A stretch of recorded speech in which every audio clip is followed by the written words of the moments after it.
Hi, this is Eva for Once Upon a Timeline. Welcome to Midnight Mandela. How is everybody doing today? I hope well, except for Jackie. I guess your tooth is hurting. You know, if you're lucky, maybe it's your sinuses because apparently the sinuses all run back behind the teeth. And sometimes if your sinuses are infected, then the root of the tooth is nearby and it'll start hurting too, but it doesn't necessarily mean that your tooth is infected. So clear up your sinus infection if you have one. Fingers crossed. And it tends to be those teeth in the back too that happens. So yeah, Rebecca, you're talking about the wisdom teeth removal. Yes, I knew somebody who had all four removed, and then there was the dry sockets, and it was super miserable. And I didn't have money, so mine came in, and they squeezed in, and one is like kind of sideways, and then the dentist is like, well, you should probably just have that one removed because what if you get older and it's like hard to clean and it gets infected? And then I went to the front and they're like, well, we don't just remove one, we remove all four. And I'm like, well, how much for just one? And it was almost the same cost as removing all four. And I'm like, the other three are totally fine. I don't really need to remove teeth. When you get older, maybe you'll want those teeth. So I just never did it. And it just seemed like a scam because the price was really high. Everything is like I swear like 95% of dentists these days are a scam, at least around here. They're always trying to get you to do extra stuff. And then if you go to like one of the old school dentists and they're like, no, you don't have to do all that.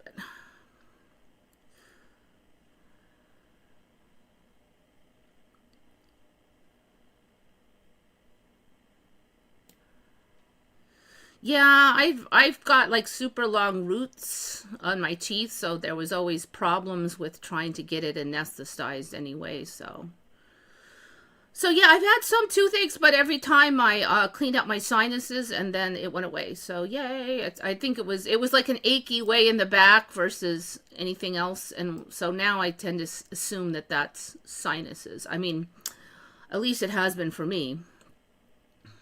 Swishing hydrogen peroxide. Yeah, if you clean out the inside of your mouth from germs, swishing, I wouldn't do pure hydrogen peroxide, but you can Google like how much to dilute it. Like if you rinse out your mouth with germ killers regularly, like at least twice a day, and hydrogen peroxide, and you can gargle with it. It's kind of tasting. The other thing you can do is coconut oil. You just like slash it around and spit it out. And that stuff leaves a nice taste behind, which is nice. And it kills a ton of germs because the germs that like the bad germs, the cavity germs, they don't like saturated fat. So I definitely, I swear it makes your teeth whiter when you do the coconut oil regularly too. Yeah, well, it could be. I mean, I'm not saying I use peroxide now, makes your mouth. Yeah, like there's a number of things. I do a number of things now, but peppermint is another, like a few drops of peppermint oil mixed with water, and that's really good for the stomach too. And so it tastes like menthol, like not the cigarette kind, but just like it tastes like minty. Dude, I'm missing a day. Uh-oh, skip Tuesday. Well, I guess the shutting down the CERN didn't help you any. Yeah, I had my share of missing days. It's actually been a while though, knock on wood.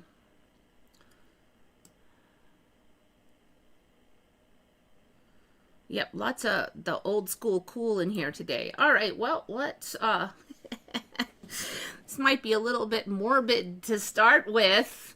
All right, I think all of these are Jackie's today. I haven't gotten anything done, and except for like work, and I don't know. It just seems like there's more and more work, but then I don't know. It just seems like there's more. I feel like I'm doing more work, but then I'm not making more money. So I don't know what happened. Okay, so nacro crystals. I mean, it sounds like some ridiculous thing out of some weird anime or video game. Nacro crystals. Crystals that grow on dead bodies.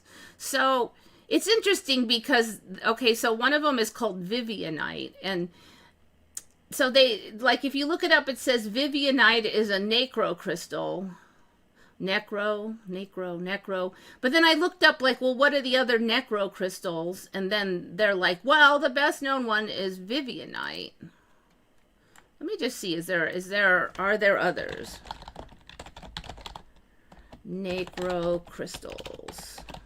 And what's creepy is that it's pretty. You know, you think it would be some ugly, icky thing, but they're cool looking. Fictional, natural minerals. All right, that is actually in the bone.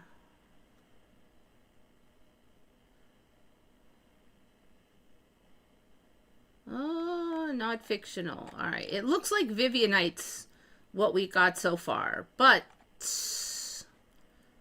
I have a feeling we're gonna get more because there's name now. If it's got a name for the things, that's one of my rules. If they've named a class of which there is only one of, that seems highly suspicious.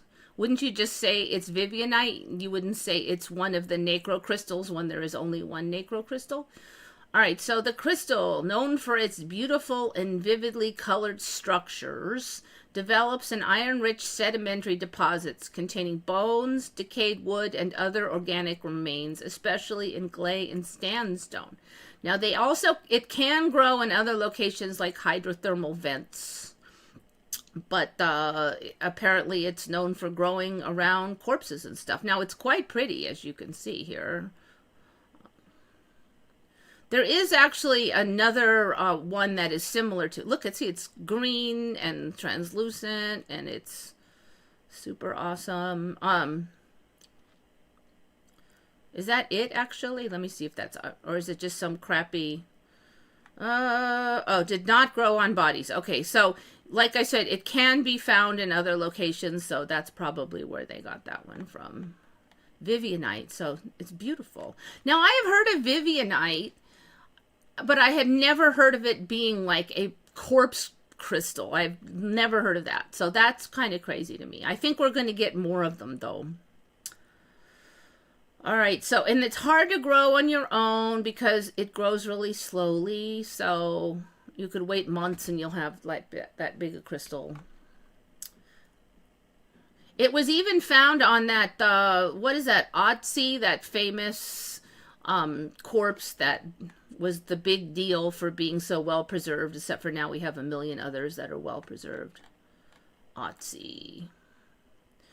Archaeologists discovered several bodies in Lake Walken, Germany, partially skeletonized and covered in fat wax that turns... okay, we don't need to hear all of that. Crystals have formed in such a short time because the iron plate had released sufficient iron. So it grew in 30 to 50 years. There were big crystals. They discovered Vivianite on the remains of a U.S. serviceman who had been listed as missing in action from Vietnam since 1963.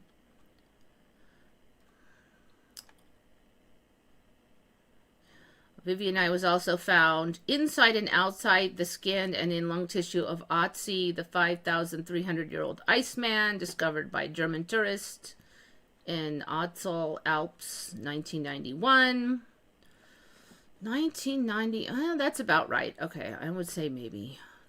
I was going to say maybe that's a bit early, but now that I think about it, that's possible. Other Vivianite-encrusted body was discovered in the Lake of Brianz in Switzerland. Believed to be a man who drowned there in the 1700s. All right, anyways, I just have never heard of such thing. I don't know if you have. And I will close that one. That one actually freaked me out the most. That's why I did it first.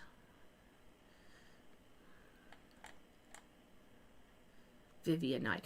So when did I first hear of Vivianite? I don't think it went way back for me, but it's one of those like lesser known crystals that were around.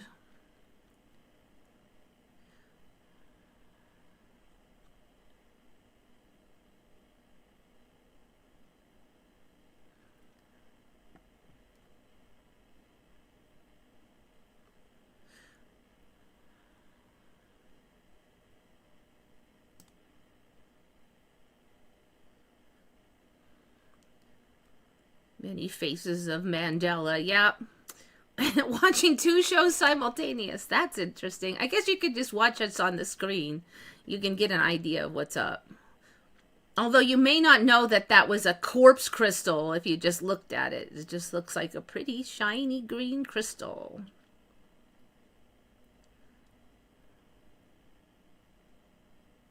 I've been harvesting some high-grade quality tungsten specimens.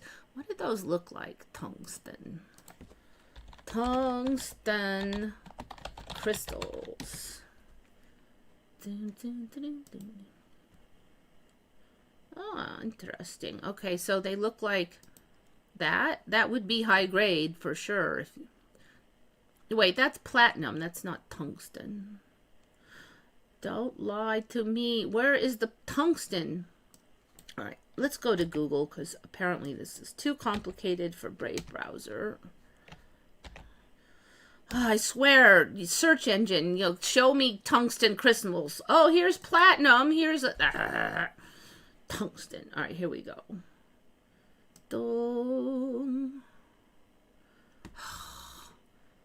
All right, yeah, they're more bumpy than I remembered when that other one was. I was looking at that platinum going, wow.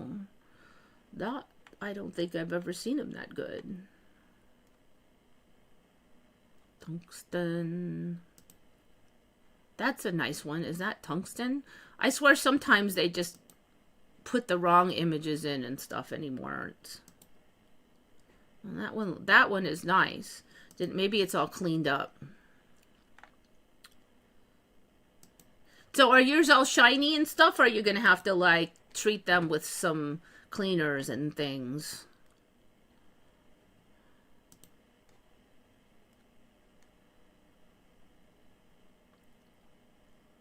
I need big chunks of moldavite.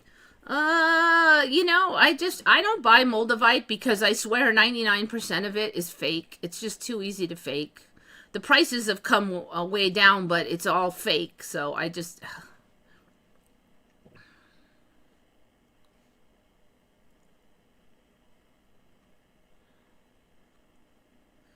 Tungsten looks like black tourmaline. Okay. It look a little bit sort of silver, more silvery though. Yeah, I don't know. Yeah, we got tons of black tourmaline around here. I've stomped around and found it enough times. Just stomping around in the desert, sometimes you stumble over it. Not like humongous pieces, but you can get pieces like this big sometimes. I mean, I've got a fair lot of it. And I don't think you can get that in many places, but San Diego is known for its tourmaline, and of course the others would be really valuable, so you mostly only find black. And we do have lithium mines too, but it's too difficult to get any serious mining done in California, so nobody really tries. So this was a runner-up for the thumbnail. It didn't quite win, but that thumbnail, it's just some weird like storm with the sunset behind it, and so that's the thumbnail. There's nothing really well, it's Mandela-y because I just don't remember the storms coming in like that and stuff, but mostly I just needed the thumbnail, and that one was awesome. Okay, this is a little more interesting though. Lake I think it was supposed to be Kakara. I think I might have said it. No, it's Kakora. Okay. Lake Kakara. Let me see if I even have that right. Lake Kakora. Yeah, okay. So apparently now the lakes, when they recede, they form these like mini rivers. And then this particular lake, it said it had, what was that weird story? Water soaked, like there's a bunch of tree oils. The tree oils get in there and somehow stain it or something. I don't really even get. Like there's always some kind of lame excuse why you got to have something cool. And so that stains it, and then somehow those areas get darker. But yet then we have these where they turn green. So what's your excuse for turning green then? Because did the tree oils then had green tree oils, or are you some algae blooms, or?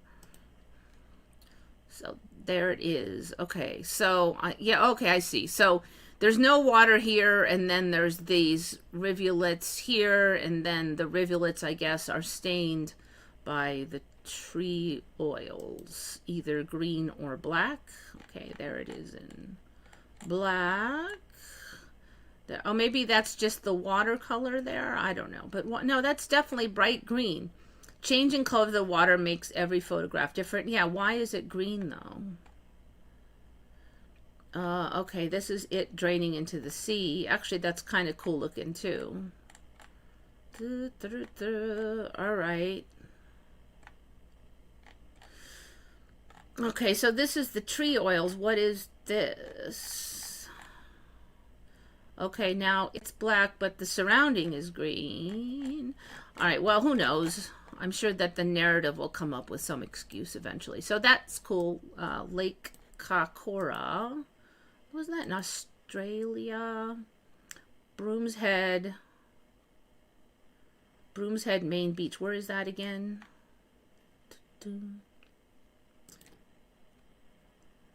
Yeah, a lake in Australia. So you Australians, have you heard of that thing?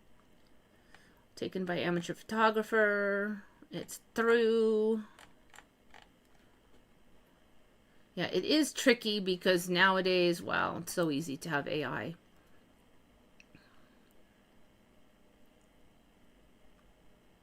I know the real stuff. Okay. I don't know exactly how you know for sure. I definitely see a lot that I'm pretty sure is fake. They all have that kind of similar weird pattern on top. But, you know, if I'm out stomping around the desert and I see a piece, I'll grab it. But I don't. I think doesn't it mostly come from like Egypt area? If I don't know what the current timeline's saying. I thought the whole kink phenomenon started with 50 Shades of Grey. No, I don't think so. 50 Shades of Grey started because there was a kink phenomena. I think it's more popular now than it used to be, though, because everything is just weirder now, including people.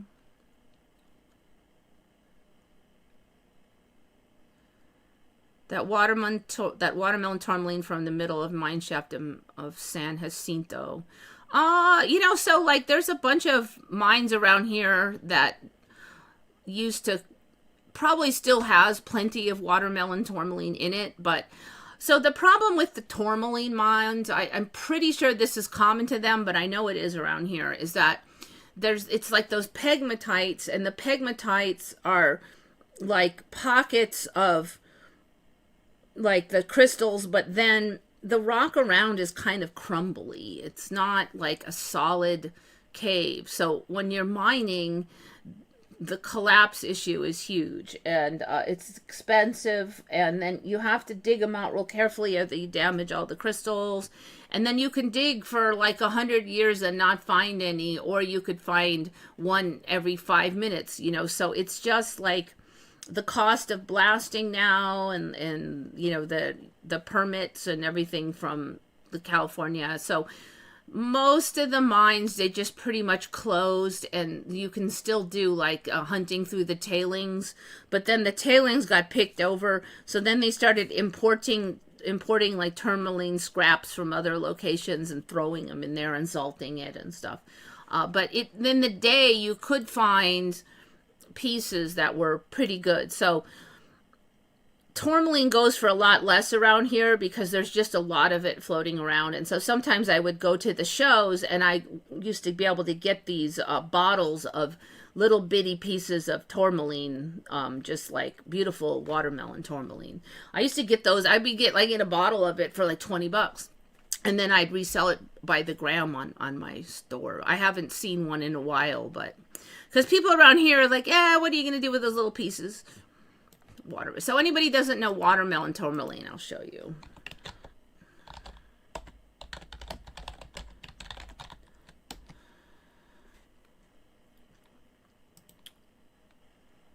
So yeah, that's typical. The stuff around here is like this. So it looks like a watermelon because it's pink on the inside and green on the outside. I have not seen any with this white stuff in the middle. You could see like maybe that chunks like that. We'd find a lot of stuff like that. Let me see how much that's going for. Like you can find that around here at shows. One slice, $17. Maybe if it's really thin. I wonder if that's real. $400 seems really cheap for that. I'm wondering if some of these might be fakies. Poor 14.5 carats. Dang, that's actually pretty cheap. So where's that coming from? Brazilian. Ah, okay. Brazil has been... So you kind of see how the watermelon, like the green there, is sort of a little more olivey.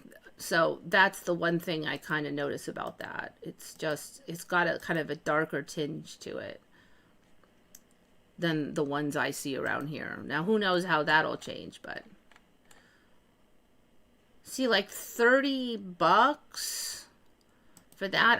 I'm really suspicious about this. $30. What is it? Is it really the size of a molecule? Without the finger, it's hard to tell. Maybe it's really like that big. So maybe then $30 is not bad, you know. I'm not good at... So this is some really high quality stuff when it's blue.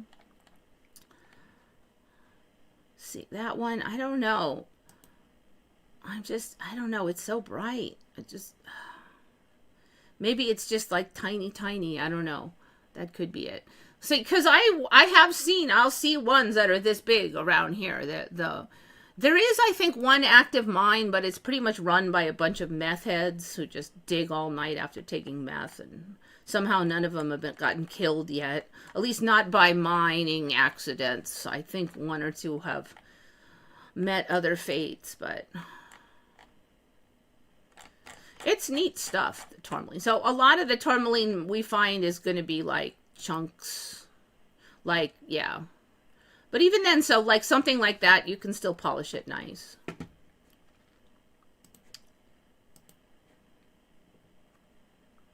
Looks like candy. Yeah, it does, actually. It does look like candy.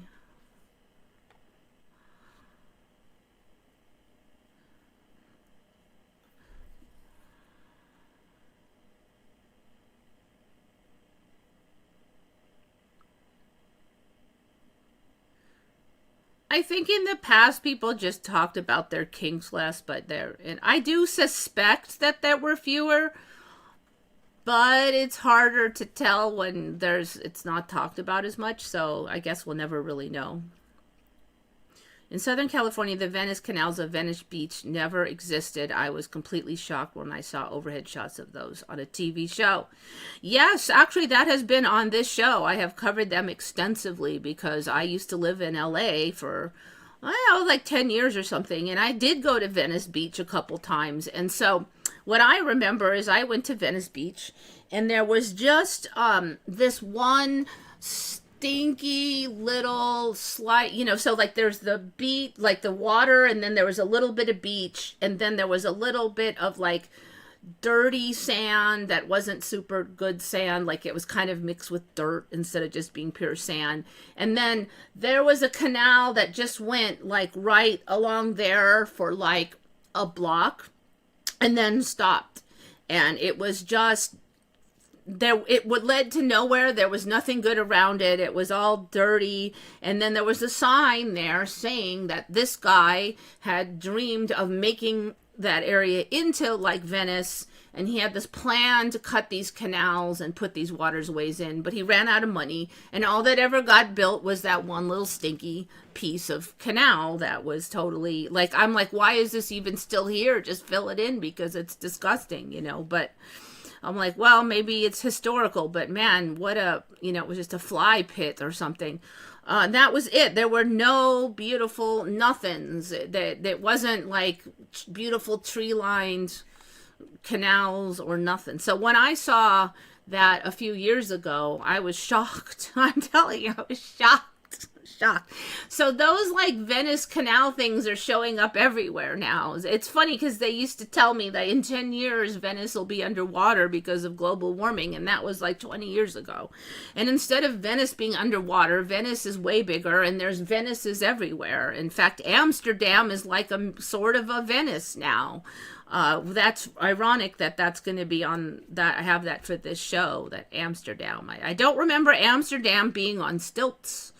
I thought it was just, I mean, like, I'm pretty sure it wasn't, because there was really only one Venice in the old days.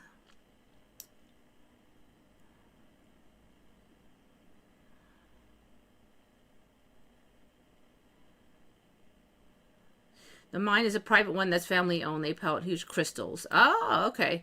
Yeah, so all the mines around here that divulge anything are also privately owned. I mean, I don't know of any, like, I guess what's the alternative is that there are some large conglomerate, but like I said, it's too like hit or miss for the large scale miner conglomerates to go for it. They'll go to Brazil and they'll get cheap labor and fewer millions of laws. And like California, you're really limited on what types of mining you can use and what equipment, and Brazil will not be that way. So when they want to go for industrial mining, they generally won't do it here. Now, it could be worth it for one family to be working it, but again, it's I feel that it is very hit and miss and nerve-wracking, because you could dig for, you get a beautiful pocket, you sell some for a lot, but it could be a year before you find another one, and there's always risk of mine collapse. And so, like, whenever they try to tell you to invest in mines and like, oh, you could be $1 million millionaire, just invest in this diamond mine. Don't do it, because they're just so unreliable as an investment. Even if you strike it rich and you make a bajillion off of some pockets, then you keep going and you end up losing it all because you don't find any for a year, and then all the money and labor and dynamite and all this, and you don't find any. And so it's very also like boom or bust. And I think long term, most of the time, it just ends up being bust.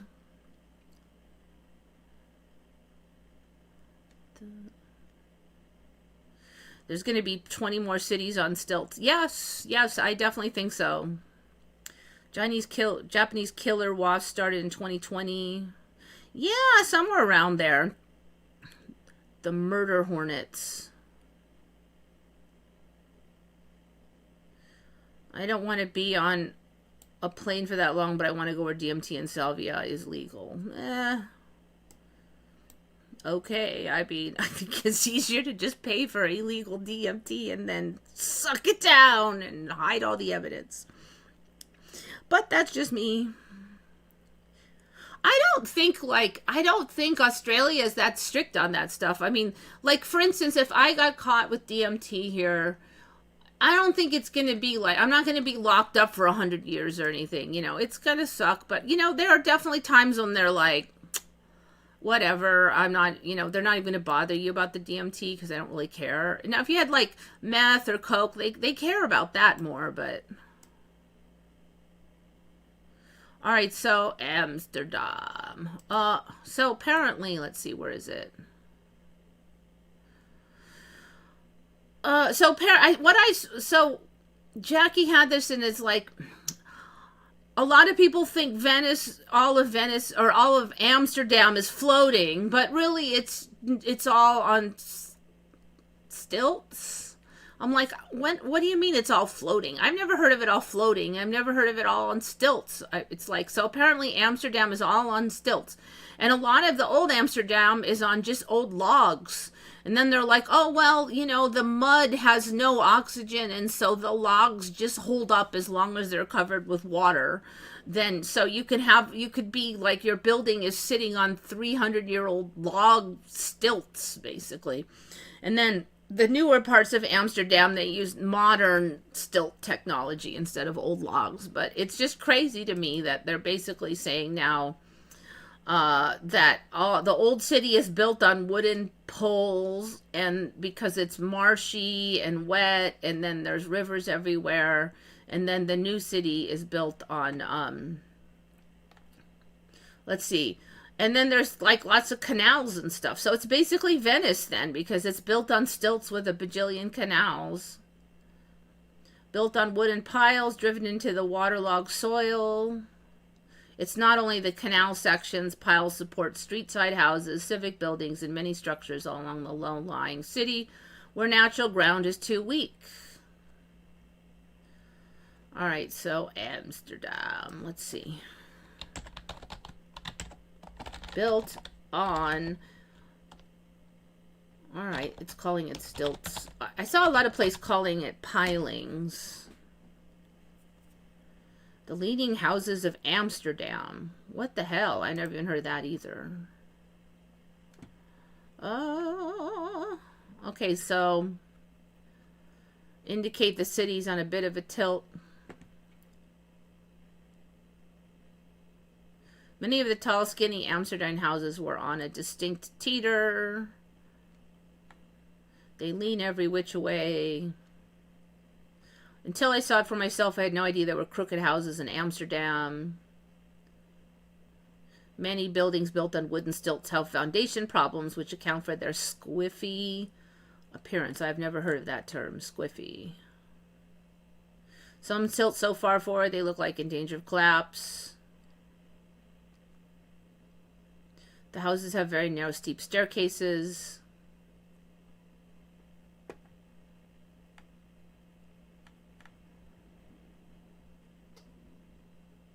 Many of Amsterdam's leaning buildings have a cantilevered beam and hook protruding from the gable at roof height. These would be used to winch possessions. What are they arguing? They're tilted on purpose so you can winch up possessions? Why not just, I mean, like, put a pole out there or something? Houses were built with a forward incline to help prevent items from colliding with the building facade on their way up. This just sounds like total narrative Mandela splaining BS, man. So we just needed an excuse to have goofy buildings tilting everywhere. So now they're built on stilts, the ground is squishy, and maybe they wanted to winch up some crap.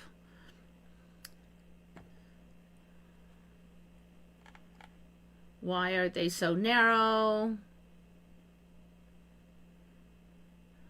Planning required that facades be built of lightweight materials with large windows. Large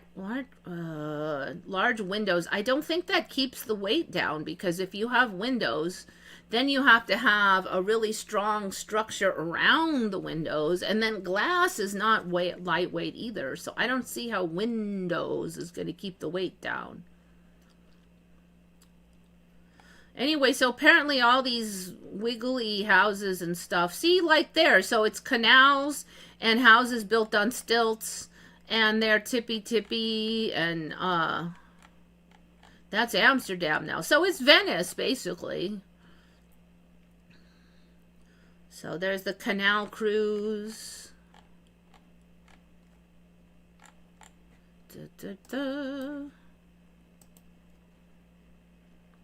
Amsterdam. All right, I'm just going to put in Amsterdam, and we'll see what we get. Images. All right, canals. No canals. I can't tell. Canals. No canals. Canals. All right, there's what, every, like, 1 out of 3 photos has canals. Check that out. So, yeah, nice.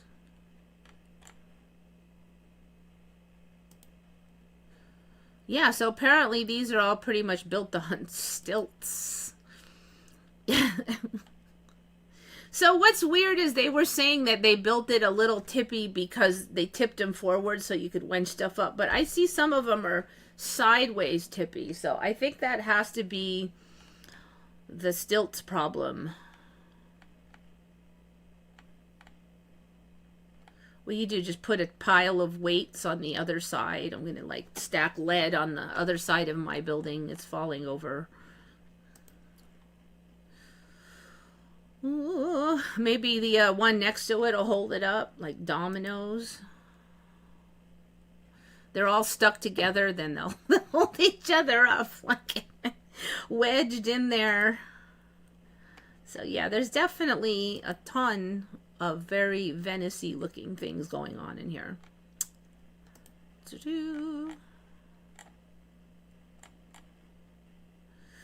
So, like, if most of Old Town is built on stilts, I think that means that these roads have to be built on stilts too, because they're saying that the whole area is just too marshy. Old road built on stilts.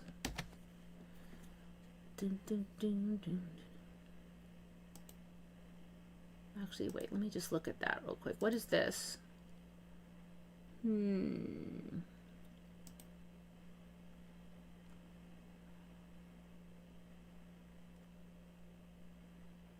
right, piles driven into stable sand layers, 20 meters underground, so 60 feet. The historic center and canal districts. And newer ones use modern stilts.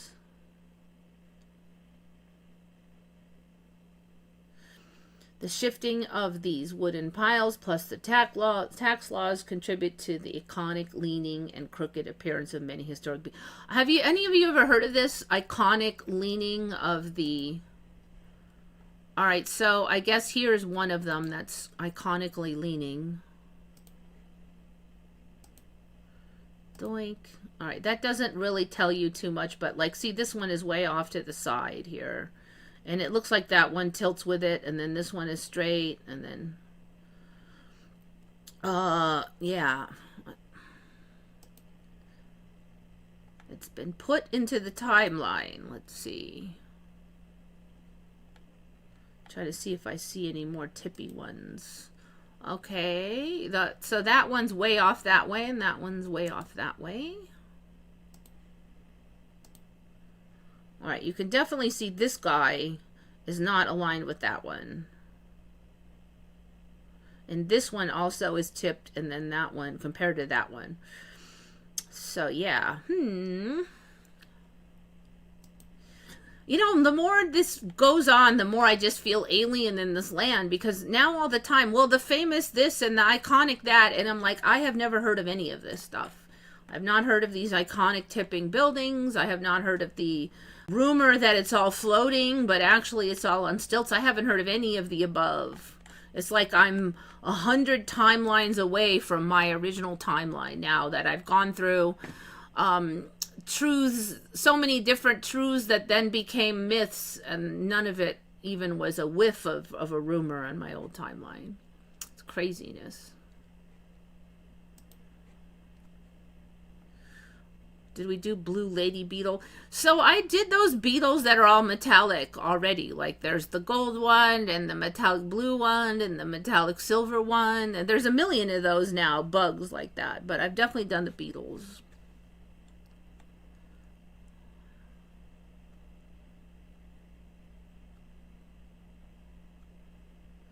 Yeah, I'm waiting for the unicorns and dragons. I think the dragons are starting as these lizards that are getting bigger, because we've got the lizards with the kind of wings, and then like they're getting like the spiky thing, and then they're getting a little bit bigger and bigger. So I think they're just going to like grow out.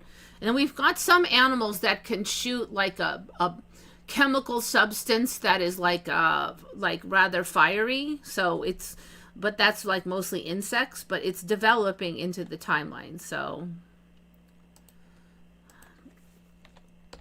lizard that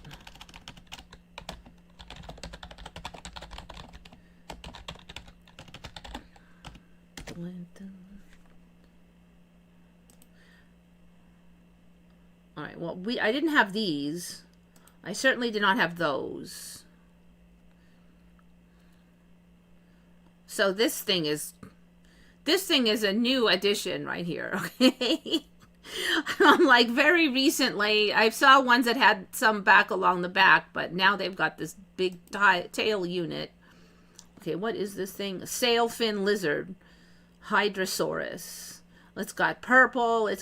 That looks like so fake. I'm sorry. I know it's real. I saw that maybe a year ago or something. Like, there it is again. Sailfin lizard. Sailfin dragon. Okay, and then these are one of the first weird lizards.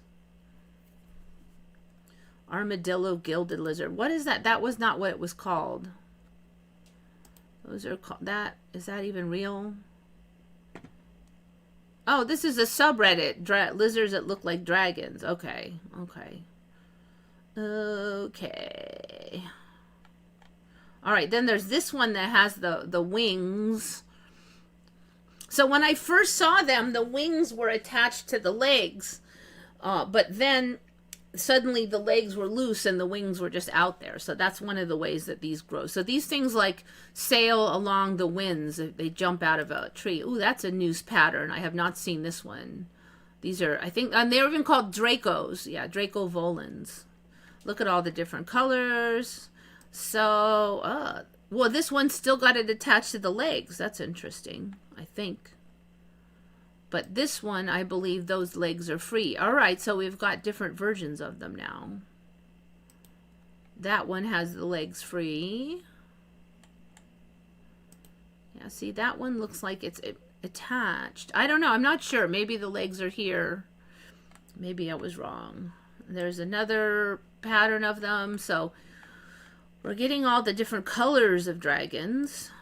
That one's a neat color morph. Draco volans.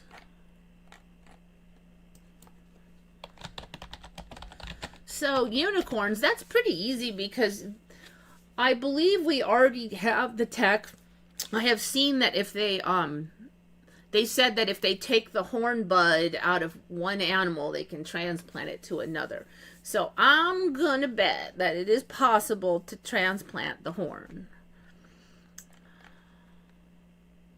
And then if we get cells, like cells of something that will grow into a horn, they could transplant just the cells when it's a baby and have the horn grow. So I don't think you can have it coming out of the mother with that horn. So the horn would have to kind of grow later. That one has a neat pattern. So it looks like they're having a buildup of the strength of right through here because I don't really remember seeing that big nub. Okay, there's another one. Yeah, and then some of them are getting this ridiculous. That's a neck thing that they have going on. So this one's really cool. He's got the wings and the neck thing.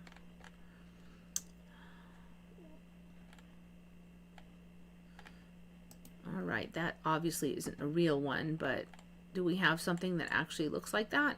Maybe this, no, those are all drawings. Okay. All right, but it's Draco Dusa what? Dusumieri, commonly known as, oh, it's not helping. All right, it's this thing. All right. Now I want to see. Draco Dusumieri.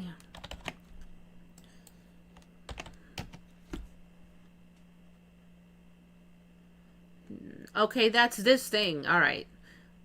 Yeah, I had not seen those. Okay, so it looks like the legs are separate in those two. All right, I was wrong. That one looks like a moth. He's upside down. Looks like he's got almost rainbowy. All right, this I believe is fake here, though. I think that is an AI. I'm almost positive because the wings aren't all separate like that. Now, eventually, I think they will develop into something like this, but we're not there yet. It's squeaking along. Now, this one's interesting because that's how I remember them first showing up. But now I believe it's this with the legs are separate. So interesting. So that is a kind of a throwback memory. It's residuals. Oops, no. See, now that one, I think that one's fake. It's tricky because they're not labeling these. I'm pretty sure that's fake.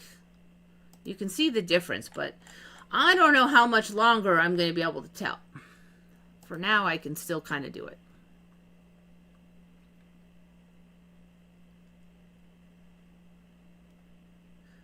I found something new to me called tetrapods. They apparently use along coastlines to stop tsunamis. Oh, you know, I think I saw those. There's those giant cement things and they look weird. When I first saw those, I'm like, is this some new geology? But no, it was man-made. Tetrapods are... Oh, no. Okay. Tetrapods are not those giant cement things.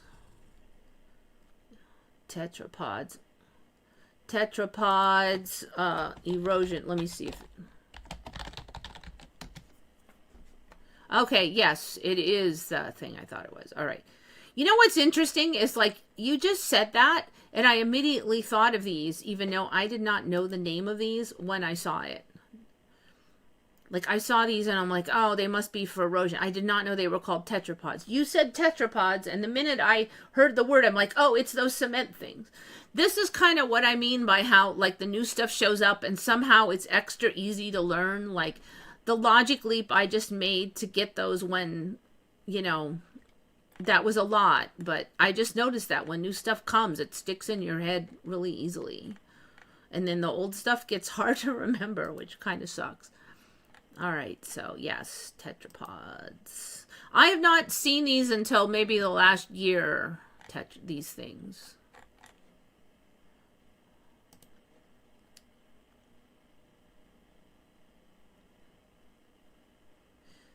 Underwater Amsterdam. That's interesting.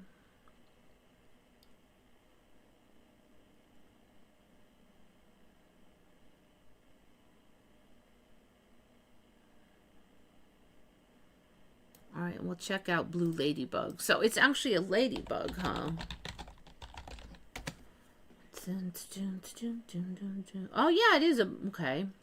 Steel blue ladybug. No, I don't want royalty.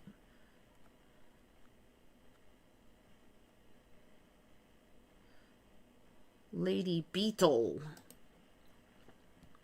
Okay.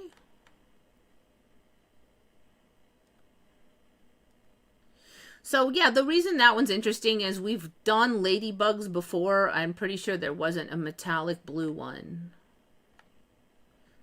But they're calling it a lady beetle, but it's, let's see, are lady beetles related to... So I think a lot of these are fake there. Let's try this. Steel.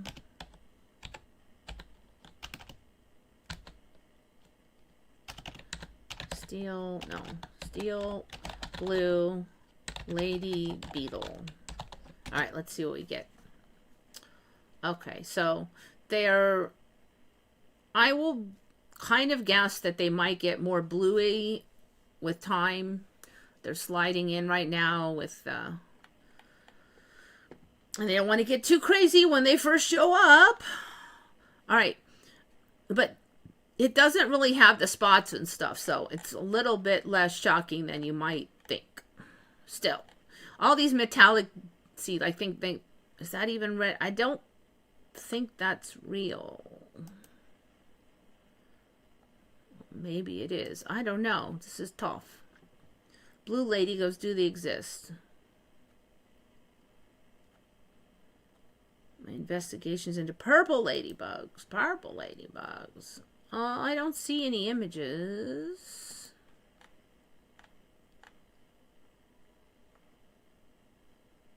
Alright, these are the pictures she sees. Yeah, see, no, I don't think that's real. Okay, that's not helping me any.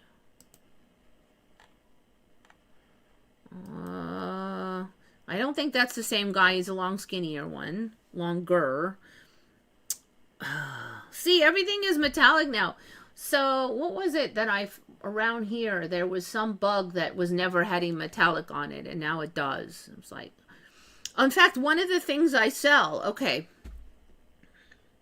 it's like a red scarab beetle. These used to be ordinary red. So I got a huge ton of them way back, and they don't sell that fast, so I still have a few left from years ago. It's this guy. All right, but when I got those, they were just red, and they didn't have this giant triangle, I might add. They were just red, but now they're like iridescent red and green, and that's load of bull. They were not. They were not. So they look so cool now, and it's just bizarre. Is I was pulling them out, and I'm like, oh, those are nicer than I remember, and I'm like, wait a minute, this one is like iridescent now. And this giant triangle thing here, that was not there. It just had the wings like normal wings. No, the triangle thing is cool looking. So there's so many things now that are iridescent like that. It's craziness. And there was another thing I just found dead around here that was all iridescent. I never saw these iridescent ones before. Not like 10 years ago, no.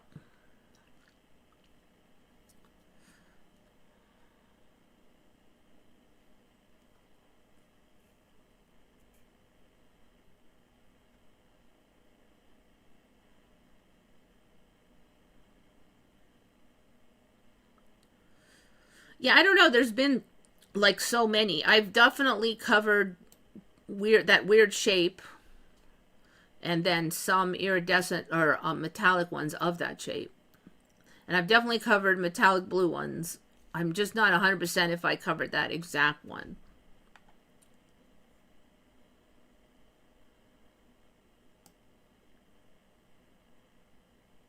You find the green ones? Yeah, I do not find the green scarabs. I don't find any scarabs here. I got those from a wholesaler.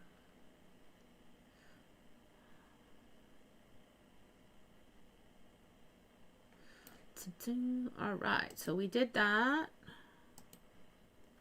Okay, so Jackie again, she was talking about these honeypot ants. I have covered these before, but I swear they've gotten a lot bigger because now they look like they wouldn't, like, how do you even survive with that big a heavy butt? Okay, so there's a couple things that are now come to pass with these. At least some of them are way bigger in the butt, like it looks ridiculous, okay? And then Jackie was saying she didn't remember this crossbar thing. Now, I do remember maybe 6 or 8 months ago, I saw the beginnings of this crossbar, and I did think that that was sort of weird. I'm like, oh, was that there? Well, the lighting, yeah. But now it's really prominent, and I would definitely say that's a Mandela, along with the size. And the other thing is now apparently people eat them. They just like bite off the butt. So now it's basically, it tastes like honey. They said it's like super sweet, like honey. So now we have this another source of honey from these ants. Because we got like the regular bees, then we have the meat bees, and then now we have these ants. I wonder if there's anything else showed up yet. So this is a very old Attenborough video from way back. In this timeline, it goes way back. And so that you can kind of get an idea of the size here, because he's like, so that, I think that's his, like, I don't know what, there's the body. Okay, so there they are.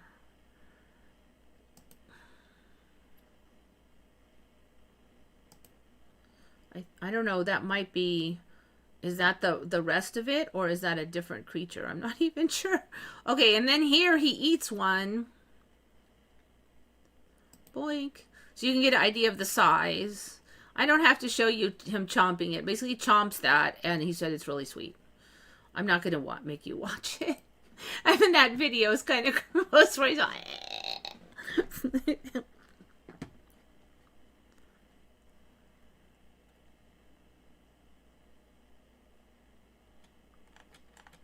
Why am I way back up there? All right, hold on. Yep. Yeah, I don't think those black markings were on there, but I also don't think their butts were that big because it doesn't look doable now. Before they were walking along, you could kind of, you know, like, oh, yeah, but I can see that existing. Now it's like, no, that thing's going to break off. Must see chomp. Sorry, it's gone. The chomp is gone.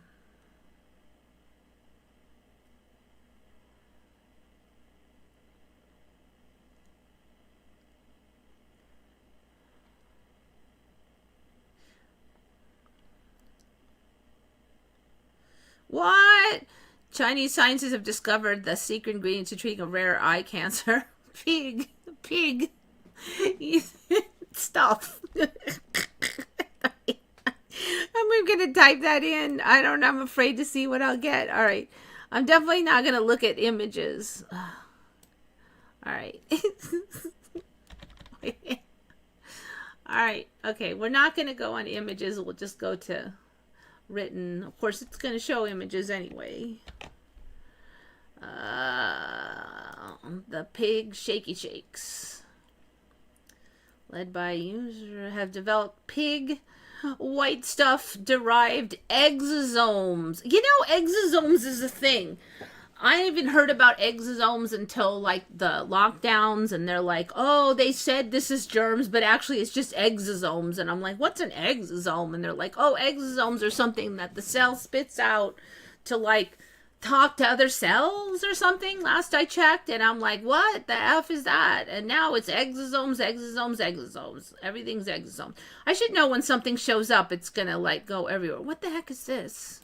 Wait, I just have to click on this. Left view of an ancient human skull. Why is it all like bumpy? Wait, I got to the pig stuff anyways, even though I clicked on that. How does that work? Okay, I don't even know. I want to know what this is. I got the pig white stuff anyways. All right, so it's just the exosomes out of the pig, you know what?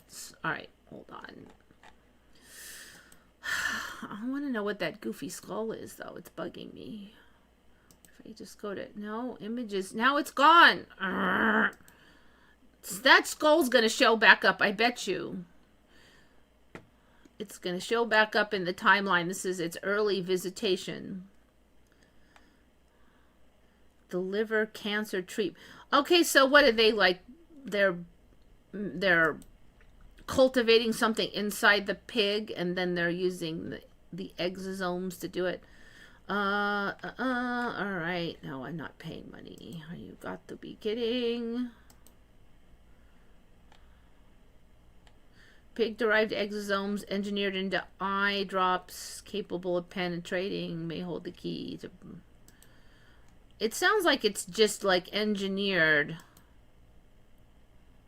They basically needed something, and they got the pigs to produce it. Retinal rare cancer. All right. Well, what's in the exosomes? Okay, so the exosomes can bypass the regular eye barriers to protect the eye.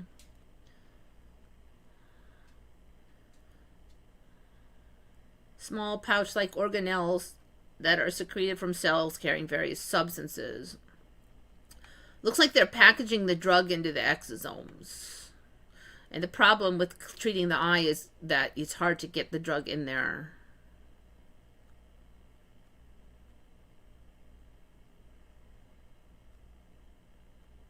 The exosome selectively penetrated only the tumor cells. That's interesting. So what's the deal about what's in there, though? It doesn't even say. Maybe this is not done incubating into reality yet. I mean, they're making it sound like they packaged something inside there, but they're not really saying, like, what's the drug? Why does it target only cancer cells? All right, well, I guess we'll just have to wait for chapter 2. And anybody ever seen this? It looks like it's some kind of crazy video game thing, but apparently this is real. And it is... that one... Where are we even? Solarium Fountains Abbey. So I'll just go through the images of Solarium Fountains Abbey. So this is what really caught my attention, because this looks... I mean, it looks fake. It looks like the AI made it, but that apparently is what's under there, from what I can tell. This is the wiki I'm looking at. And here's a bunch of other images of Solarium Fountains Abbey. I wonder, was it like wood roofs up here? What was supposed to be up here? It was like a giant church with wood roofs. And then it all... I guess so, because that looks like there's a lot of churches with this giant, like, style now, where it's like really high and then they put a wood roof on there.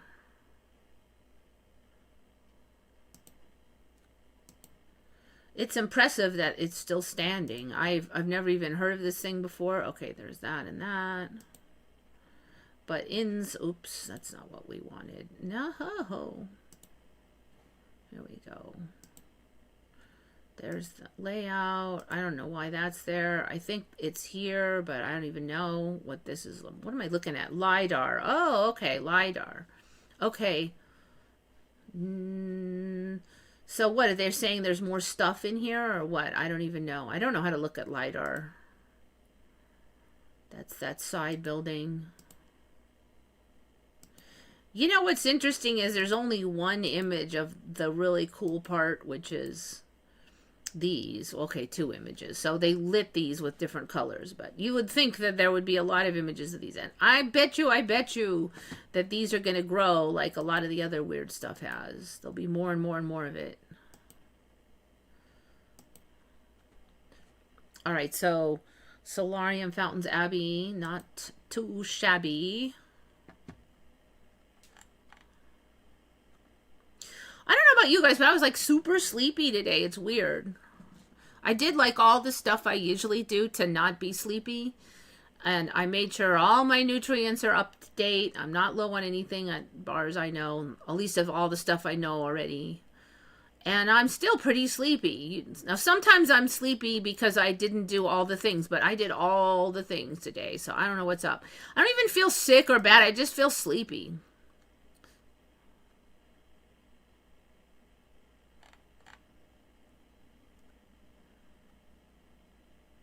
There's something wrong with my YouTube app where the like section part is not visible. I don't know on that one.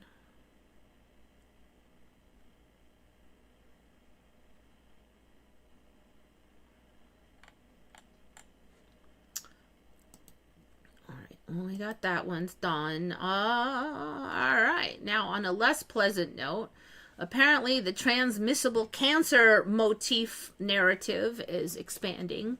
So first it was just those, the Tasmanian devils, and then it was like dogs had a weird one that they would get, and then there was those bivalve clams that had a weird one they would get, and now we're at catfish. Catfish have a transmissible cancer. I am not loving this transmissible cancer narrative because that's yucky. But, okay, it looks like black tar on the skin. Not very pretty. You can tell it doesn't help the fish because they're inside the mouth. They're on the fins. What do you mean you can tell it doesn't help the fish? Why would black scum help the fish? Sometimes the dark marks on the lips or the gills or even covering the fish's eyes. Just over a quarter of catfish had the black blotches. Anglers had noticed them the year prior, but before that there had been nothing. They arrived very suddenly. So when this narrative that the Tasmanian devils are going to be wiped out in 2 years, and now that didn't happen. So, like, I don't think that that's going to happen with the catfish, but there will be, I think, a narrative that there'll be a giant fish collapse. Every time there's a narrative of a giant fish collapse, that never happens. In fact, we just get like 5 more species of the fish is what happens. Like they said that we're going to run out of salmon, and now there's like another 20 species of salmon in like LA and everywhere that never had salmon because they used to be a cold water phenomena. So they didn't go extinct. They just spawned more versions. These catfish may hold clues about how tumors spread through our own bodies. Blah blah blah. Shortly after the sinister lesions first surfaced, specialists determined they were melanomas. Catfish don't usually spend much time on the surface, so they look for toxins, but it turns out it wasn't that.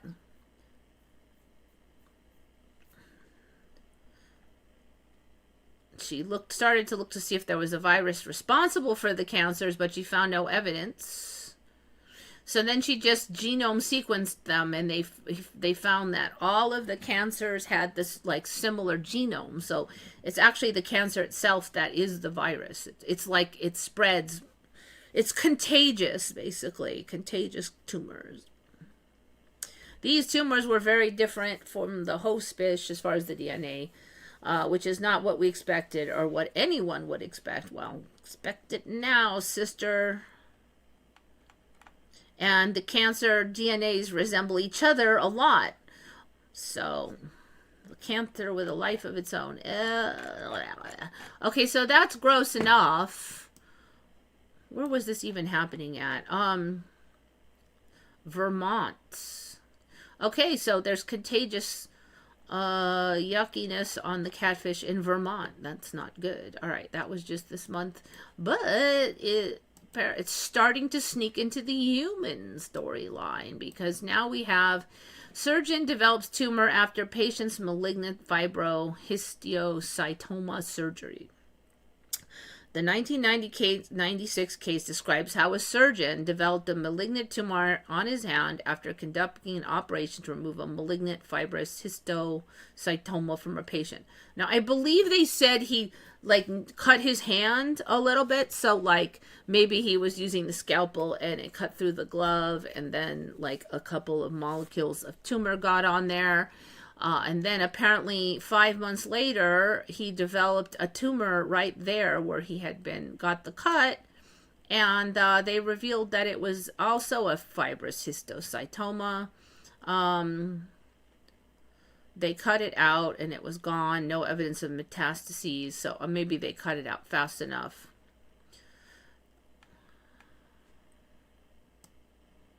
So the story now is that, well, you know, usually cancers don't spread because usually your immune system says, hey, that's an alien DNA, kill, kill, kill, and then it doesn't happen. But in this case, the immunological response was not strong enough, so you got contagious cancer. Now we have this doctor saying, I can tell you with 100% certainly it's not contagious, except for it just was contagious.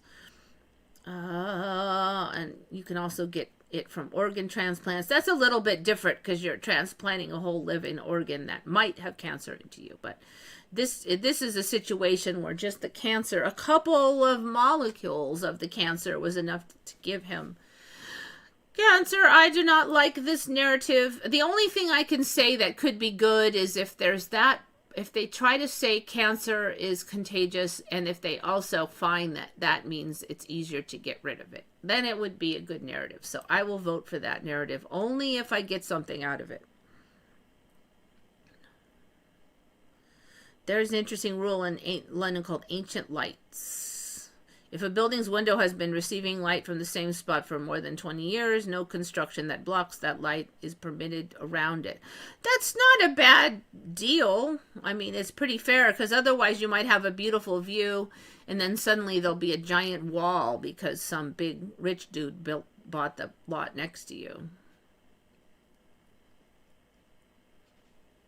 Oldest light bulb in USA is still burning last I checked. Yeah, I have covered that one. That was crazy.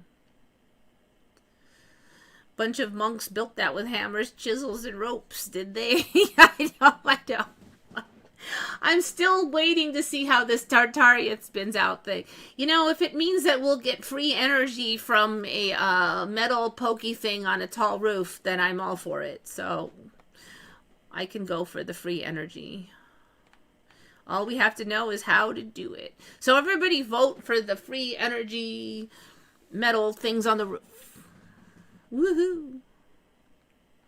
Because, you know, we're trying to figure out how to get our energy bill down, and we were looking at a windmill, but man, we don't get hardly any wind by my place. You'd think I would. It's kind of a good spot where you'd think the wind would rip. It just doesn't. Like, only a few days of the year does it really get going. It's certainly not worth building a windmill for that. So, nah. So we put in a little bit of solar, but, solar is expensive. In an integrated crocodile meat facility in Australia, the crocodiles prepared for slaughter were first rendered unconscious by administering electricity. Well, I mean, you're eating meat. What difference does it matter? Is it? It's crocodile, it's a cow. I wasn't a huge fan of gator meat, so I don't know. But if you cook it up with the right spices and stuff, it could be good. I don't see myself eating giant slabs of it in replacement of beef, though. No government will ever allow us to have free etheric energy as long as politicians live. It won't happen. Well, you know what? If the tech gets out and the plans get out on the internet and they spread, then they won't be able to stop you, will they? I don't like to go with the never nevers because I totally get your I get exactly what you're saying, because that's the current narrative and it's really strong. Like, we're locked into this horrible system and the evil uppity crusties won't let us have nothing. But I like to leave a door open in my mind, because I think that lets it manifest, that they're you think you're stuck. It's like like if you watch an adventure movie, the protagonist is got a million things against them. They looks like they'll never survive. They're never gonna make it. They're never gonna accomplish their task. But then, through a combination of genius planning and a bunch of super luck, they somehow make it. And so I like to think of reality as like that. That there will be chinks in their armor, and there will be lucky people who figure out the chinks, and lucky breaks that spread all the stuff. And like, I see this over and over again, because the narrative is always like during the lockdowns, oh, the global economy is going to collapse for sure and everybody's going to starve. And that mostly didn't happen. I mean, it wasn't fun, but the majority of the doom and gloom did not occur. Okay. And now it's like, well, this Strait of Hormuz thing, it's going to be $1 billion a gallon. Well, it went up, but it's not the level that, nearly the level they said. They said, oh, if this goes longer than 2 weeks, we're totally screwed. And it didn't happen, did it? Now they're like, okay, now for reals, if it doesn't get fixed in 2 months, we're gonna somehow stuff never, like, it's just like a horror movie and you're the protagonist. You almost get killed a bunch of times, but somehow you never actually get killed. It's like almost. It seems like that's how we like to write our storylines, just like a movie.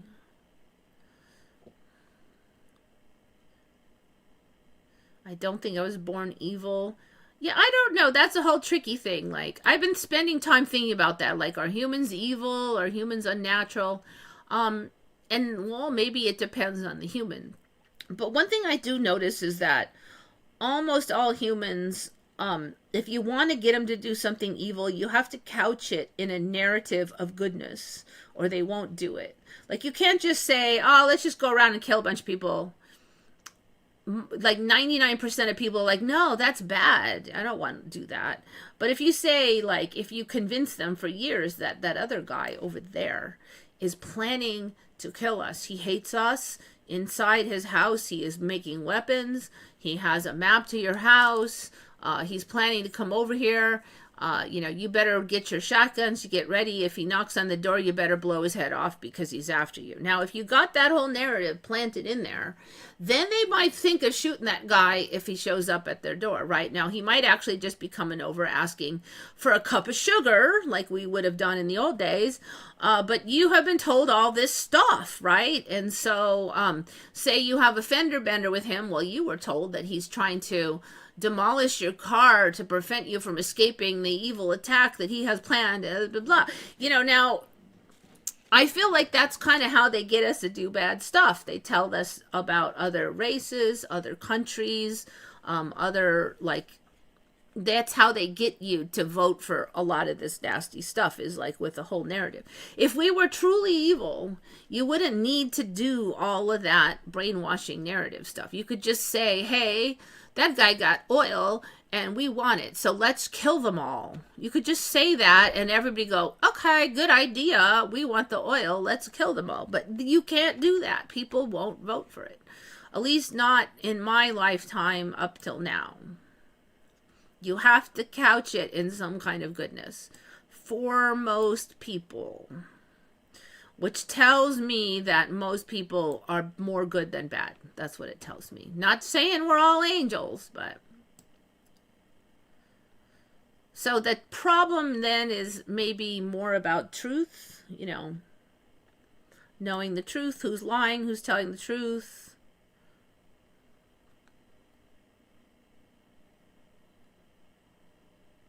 How would they like it if they got shocked like that? Well, you're going to be dead in a second, so you're not going to have much time to think about it. In fact, if I die, I want to go like that, like boom, dead.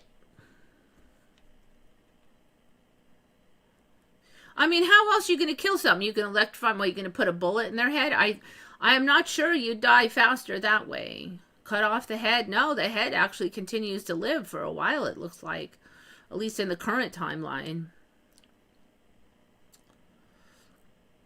So anyway, I try to leave my mind open that we'll get, we're heading towards, things are breaking apart, the old system's breaking apart, new system is developing. I think it's possible that we'll have like these breakthroughs.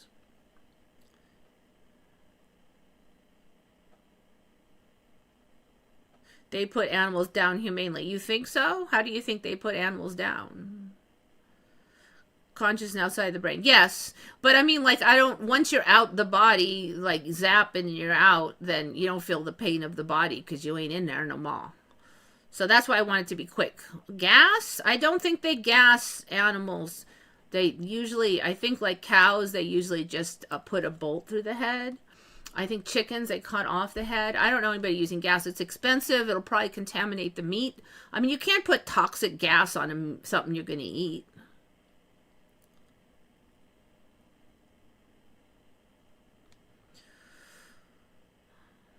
Oh, animal shelters, yeah, but we're talking about like the food industry, which is 99.9% of the dead killed animals. We just have to get rid of the politicians. So I don't think so, because I'll give you an example of why. I think that a lot of people, first, I think that if you got rid of every last one, there's a bunch behind them that would just come up, because like 1 out of 100 people is fairly evil. So we have a lot of them waiting in the wings. So I think you got rid of all the politicians, there'd just be another batch, right? Like tomorrow that would be waiting. Like maybe they were the secretaries and the aides and stuff who were placing themselves to move on up, and they would jump in there. So there's that. If there's 1 out of 100 people are fairly evil, that's a lot of people. That's a lot more people than there are politicians. So that's problem number 1. I think that issue number 2, though, is that I think that politicians are actually in a way like a symptom of a common problem in humans, where, like I did say, we're mostly good, but we still have a lot of cheating bad in us. Overall as a society, that I think we need to evolve past, and maybe more empathy and more truth can help us confront that, because it's not like I don't have greed and I don't think of these things, like, I wish I could just find that on the ground, and then you see it on the ground and you're like, well, what if it belongs to somebody? And then you're like, part of you is like, fuck it, just take it, finders keepers. And then another part of you is like, no, what if you're stealing from somebody, or don't you feel bad? Well, yeah, that's true. So there's like that good versus evil bad thing happening. But there's still a lot of bad, like enough bad, I think, to like that is contributing. So here's an example. During the 4th of July, I walked out to see the fireworks, since they shoot them. The city shoots them near here. And I was walking back, and there was somebody in the parking lot here. Now, a lot of people park in this building's parking lot to walk down there, because the traffic is really bad. You'd rather park and do a little walking. And so one of the dudes, I was just ended up talking to him, and we had a lot of common opinions on things. And we spent some time complaining about the politicians and the crookedness and the liars and all that of, the governments and the wars and like that. But then randomly we started talking about like how he was talking about how he used to manage, he was in the UK back then, and he used to be, one of his jobs was that he was the installer and maintainer of jukeboxes, which are in the old days, you could put a quarter in and it would play a record for you. You could pick the record you wanted, and then some of them would randomly play. If you didn't pick one, it would just randomly play some music. So it was one of the ways to get music in the building and make a few dollars as people would pay to have their song go, jukeboxes, but also slot machines. Now, in the United States, you can't just have slot machines all over, but I guess in the UK, you can have a slot machine. At least back then you could. You could have a slot machine at the 7-Eleven or the restaurant or whatever. And one of the things, they do limit how much payout. So maybe it was limited to like $100, which is like pounds. 100 pounds is like $100. So they maybe weren't like a big spender slot machine. If you know gambling, that's where you put in like a little bit of money and you pull the thing, and then if all the symbols line up and match, then you win, and it barfs out money out at the bottom, like other people's money plus yours. But overall, you're gonna, like, it takes in more money than it gives out, and that difference is kept by the store owner. So it's just a way to like add money onto their savings. Well, this guy was in charge of those, and he would install them and maintain them and fix any problems. But apparently they were operated by a binary system of code. That programming, the early programming was binary, and so it's ones and zeros, right? And so ones and zeros is a counting system, and if you kind of learn how the counting system works, instead of going 1, 2, 3, 4, you can count using ones and zeros. And so he learned how to do that, and then he could look at the back and he could read it, and he could see how close it was to paying out. So he learned to do that, and he would see if it was close, then he would like play it until it barfed out money. But that's basically cheating. It's like totally cheating, because he's getting a bunch of money and he can just look at the back and then get money, right? And I think when he said he did that, I had kind of a look on my face like, like that's. And it's not even like stealing from like Costco or something. You're stealing from like this bar or this store owner. It's like a single person that would have gotten some of that money, but now you got more of it, and you didn't really do anything to earn it because you're still getting your hourly wages. So I think I had a look on my face, and then he was like oh, well, I would spend it all in the store afterwards, like on beer and French fries and stuff. I'm like, yeah, okay. But here's my point. Random dude sitting here complaining away about corruption and stealing, and then gives me then he tells me without even any embarrassment at first that he did the same kind of thing. Now, he couldn't steal as much because he was not in the position, but is it really any different? I mean, if he got higher up, there would be kickbacks, and there would be like if he's willing to do that, I think a lot of people would just, maybe it wouldn't be as bad as some of these people, but money under the table. So like when I was in painting, there was some people who said, hey, you do good work, and they weren't in the painting industry, but they were in a related construction industry, and they're like, how about we throw you, like, if our customers want painters, we will recommend you. And pretty much we're going to get all those jobs, right? I mean, or most of them because we're recommended by that guy and they know him. So we did a few jobs that way. And then he's like, hey, can you throw me $100 or $200 for every, he wanted a little bit of kickback, right? And that's so common in the industry. And I don't think it's legal to give kickback. I'm a little, because you pretty much would then just add it to the customer's bill, right? And he didn't tell the customer he's getting $200 for every recommendation. Now, it wasn't too bad because we were in fact we did a really good job and made his customers happy. So, but it's a little shady is my point, and that stuff is everywhere. It's everywhere. So if he went up into the higher echelons of politician land, would he take kickbacks? Of course he would, because he takes them down here at the bottom. He will take them up there. And it'll be a larger scale because he'll have more power. So I think that you're never going to get rid of all that stuff as long as so many humans are perfectly fine with doing it at any level that they can. Like even one of my friends, he will complain about that stuff. But then when he was a kid and he worked at a amusement park, he let all his friends in the back door for free. So that's stealing from the owner of the amusement park that they didn't pay, So, like, there's theft everywhere, and almost everybody I know who complains about the politicians also does these. They think it's little, it doesn't really count, but it's the same thing. It's just you have less power. So that's why I don't. We have to evolve. I hope we can. Maybe if we can just keep it to a dull roar so that there's not as much really bad, So you got a kickback to paint someone's house, but I still did a good job. That's not as bad as I got a kickback and I did nothing or I did a crap job. You know what I mean? Like, well, he got the kickback actually, but. So anyway, that's a long drama, but my point is that it runs deep, okay?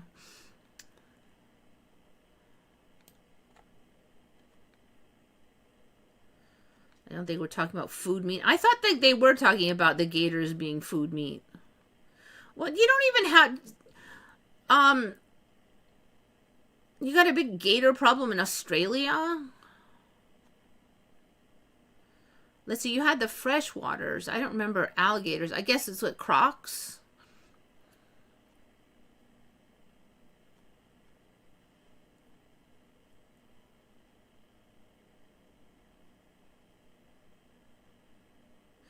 My tendencies towards evil aren't that great.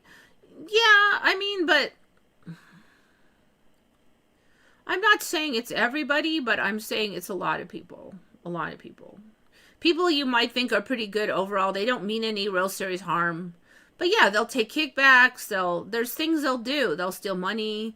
I mean, they're not going to like stomp on kittens or anything, but they're not like the pure as the driven snow as you might want to think.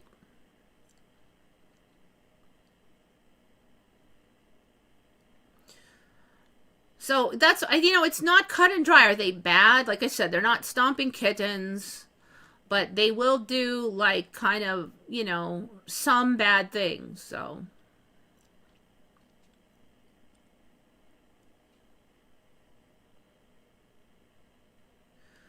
my daughter tried the whole vegan thing. She got really sick.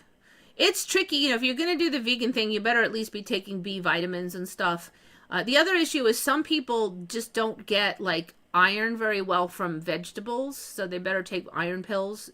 Some people can process the iron from vegetables, and some people just can't. There's probably a lot of genetic variation. I mean, if your genetics are from a tropical countries, you might do a lot better on more plants. Also, if you're doing vegan, you better eat a bunch of like protein-rich plant sources, and some people just need more protein than others. I've definitely heard of like weightlifters and stuff, though. They tried doing vegan for years, and then they ate some meat, and then they just lifted a lot harder. They just suddenly their skills went up. So I don't think it's really actually natural for humans to eat all vegetables. I mean, there are no tribes whatsoever that do that. No ancient tribes do that. If there's meat, they always eat it. We like it. We have a taste for it. And I think that's because we're designed to eat it, and, we need the B vitamins and stuff. So maybe that'll change. Evolution might shift on that. I definitely don't feel the urge to eat meat as much as I used to, and I think it's shifting. And the intestines take up more room now than they used to. So we might be shifting out of it, but I don't think we're out of it. But that's another issue, though. Like, okay, if something happened 10 years ago and it made you sick, but now your whole body has changed a lot in 10 years. I mean, literally your intestines are different and your brain structure is different. So, it might be different now. It's tricky.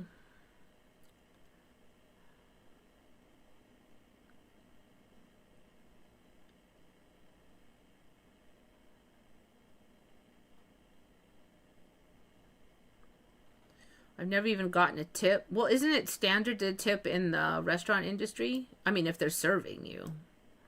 If you're serving them, I would say. I would assume you would get some. So anyways, yes, transmissible cancer, as much as I'm not fond of it, is in the house, it seems. Speaking of transmissible creepy cells, we've kind of covered this before, but now they're talking about it's in your brain. Now usually your brain has, like, especially in my old timeline, there was the blood brain border, which I believe here is called a barrier, and it would really, really, really not let stuff in, right? You had to, like, stuff couldn't just filter in. the body had like carriers that would go, all right, only you are allowed in here. Magnesium molecule, yes, you can come in. Iron molecule, you can come in. Poison molecule, no, you're not on my list of guys allowed in here. So it was like very protected. I think it's more wimpy now, the barrier, because shit gets in. Like, there's all these things that can just pass on in there. And apparently one of them is your mother's maternal cells that you got from her in when you were in the womb.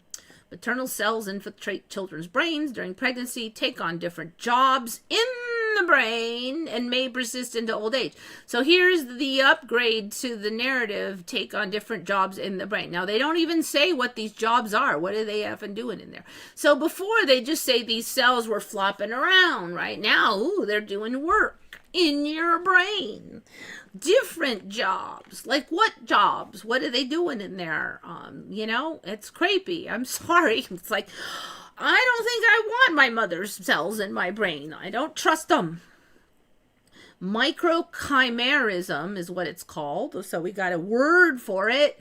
So now we got a word for it. There's going to be more of it. Microchimerism.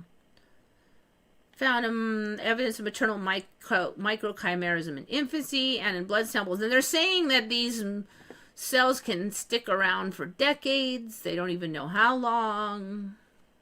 I mean, so you get that cell. Is it dividing in there? Now you got a cell. It could divide. They're not saying it can't. It doesn't necessarily have to just die. Maybe like there's a whole inch long section of my brain that's made out of my mother's cells now, because in the old days your body'd be like, that's not my DNA, to hell with you, die. But now it just goes, you've been here from the beginning, you might as well stick around. So they're talking about the story. They tested X number of people, 70% had their mother's cells in their brains, and they're saying that there's probably a lot higher percentage because they're not always going to find them. Maybe they didn't get a big enough sample or whatever. So they said on average it was 2.2 maternal cells per 100,000, but some of them had like 459 maternal cells per 100,000. And then 11 of them, they found nothing. But again, there might be a few flopping around. They just didn't catch them. Due to the limits of detecting rare cells at low frequency with this method, their prevalence is probably underestimated, according to the researchers. Okay, so I don't know. Like, we're just... This whole thing where you carry the drama from the past family line is kind of infiltrating the genetics now, so I don't know how I feel about that. And then I got her maternal RNAs, not RNA, mitochondria cells too. Okay, we were looking at that Amsterdam stuff. All right. One really creepy looking crane bird called wattled crane that Jackie found. So good find. All of these are Jackie's today. I don't think I have any of mine. It looks like it's got bloody ripped off mask or something, but it's this whole wattle. So now it's got a wattle that's half feathers and then half bumpy skin, and it's like red and it's icky, and it looks like it's bleeding. Look, it looks like it's bleeding. There's like a line of bumpy, and then there's the white. So that's the first time I've seen like the two-tone wattles where it's half one material and half the other material. Usually it's either all the bumpy stuff or all the fuzzy stuff. So we've got it. It actually looks more creepy to me this way. Ew. Then the orange eye. Then there's going to be a line right there. That's interesting. That one has a gray line. That one doesn't really. It looks like it's going to grow a gray line there, though. Yuck. Here's the rest of it. So it's a cool looking bird. I've definitely never seen a face like that. I don't know. There's an endless number of creepy birds now. We'll probably see upgrades of this thing. My bet would be the water will get longer. This is just the patterns we see. The red stuff will get more intricate. You'll probably get more like gray lines because we saw some of them were growing some gray lines along the side. So I would bet that there'll be more of that. We'll just have to see how it grows.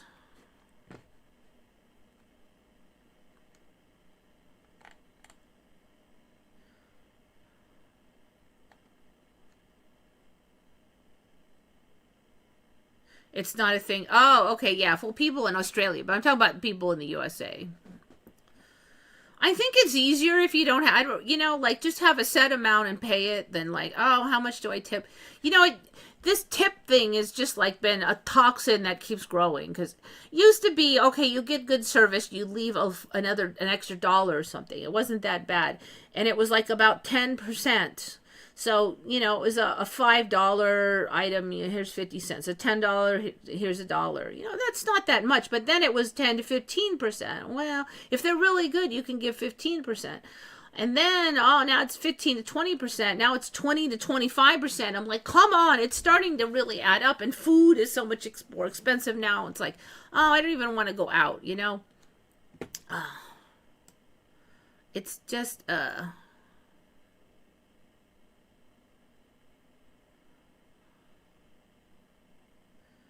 And if you don't do it, you're stingy, and people don't want to look stingy. The young people expect 20% because they were grown up with that. It's just, and then they're really good, and I give 20%. That's like for like bad people now. So I just.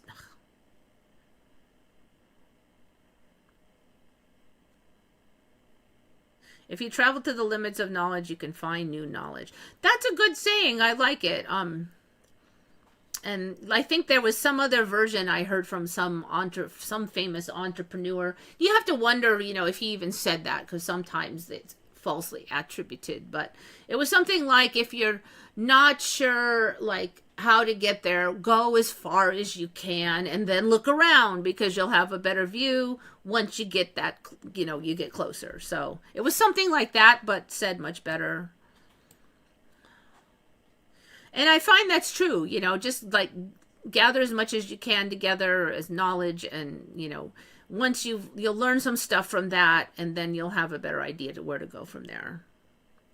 But it is a thing. I'm like that. Like, I don't see the path all the way to the end. Then I'm like, I don't know if I want to do that. It's a lot of work, and I don't see a for sure path. But if you really want something, then you got to do that. And you may need to shift around once you get there, and you got to be flexible. But there's a point where you just have to decide that you are going to put long-term, consistent effort into it, even if it means that there might be some scenic routes that you have to take in the end to get there. Anyway, can't say I didn't try in life. Yep. Well, you're pretty young. I mean, there's a long way to go. That was me looking up your guys' stuff. I think I didn't quite finish, did I? Oh, I think what? Look at this. 1:47. I'm like 13 minutes early. Dum da dum.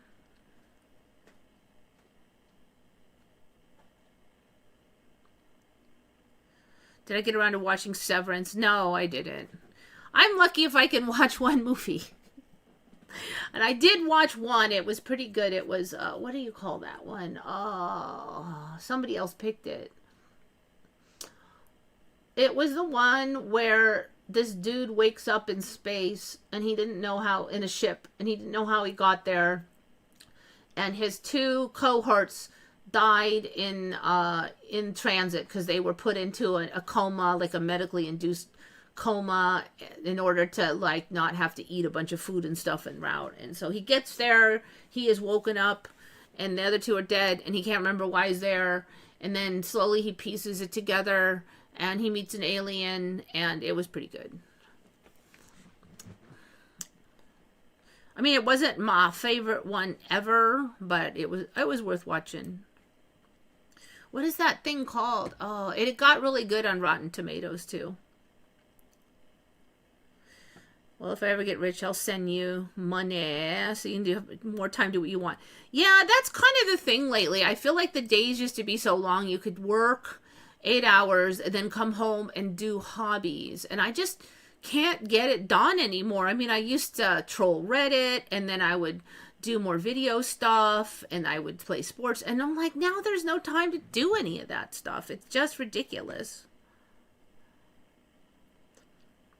What was that movie called? Yeah, that one I just saw. I can't remember the name. Somebody else recommended it, so that's part of the problem. All right, Vivian, thanks for coming.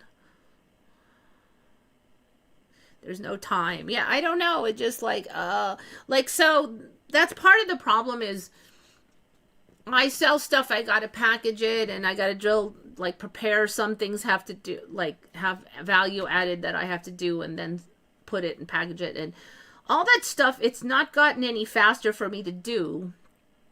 So it basically means that if I get, say, 20 orders, and I used to be able to do that in 4 hours, but now with time going twice as fast, it's like it takes 7 hours to do it. But I didn't earn any more money, but I spent 7 hours instead of 4 hours. And so that's why it's just gotten tighter, and then everything else has gone up. So it just I have to figure out how I'm gonna basically earn more money faster. This is okay, but I just need I really just need to have more time off and stuff. And it was a good deal 5 or 6 years ago when time was slower, but now it's damn, I'm just working all the time. That's what it feels like anyway. So I'm sure there's ways out. There's probably 100 ways out. So I've just got to, figure out what has to happen for one of those ways to get sorted. Any new changes since CERN turned off? So all of these ones, I'm not exactly 100% sure when they came. So that's kind of the thing. This could be a change from last month, right?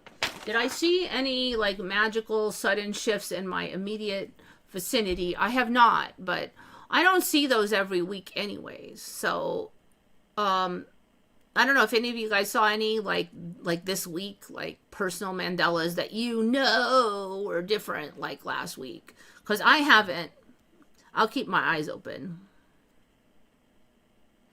Time with no money isn't. Yeah, I know, and life is like that, right? You get you lose your job or something, now you have all this time but you have no money. So when I used to paint houses, it was pretty good because we would schedule them. So I'd work really hard for 3-4 weeks in a row, and then we'd just schedule in a week off. It was if anybody else called, or yeah, we're available on the 2nd, or whatever. So you could, and I would, if I wanted to go on a trip, I'd just say, hey mom, don't schedule anything for this block of time in June because I'm going over here. And then that was great. But I think we'd have the same problem now, is that it's going to take twice as long to paint a house. Plus, all of my coworkers have passed on, and I'm getting old now. I just don't know if I could really do that level of labor long term. So I don't think it's a good idea for me to go back for all of those reasons. The main reason I stopped though was because during that 2008 economy collapse, there was just no work. There was no painting whatsoever, and so I had to go into something else.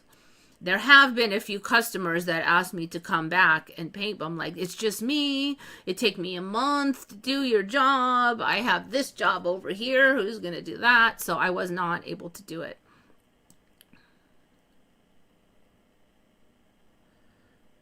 CERN and US UT No Collider Dune project. I don't know what that means.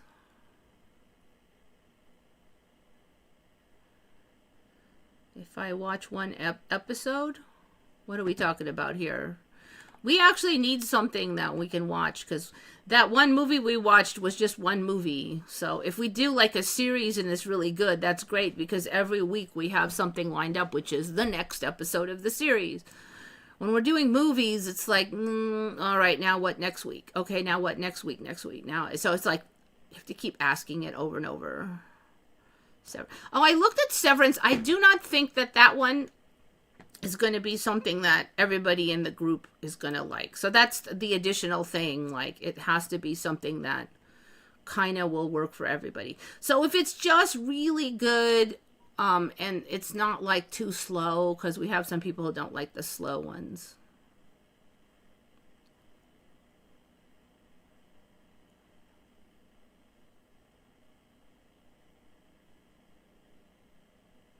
Someone posted about severance Mandela effects. Well, it's too late. I won't see the change.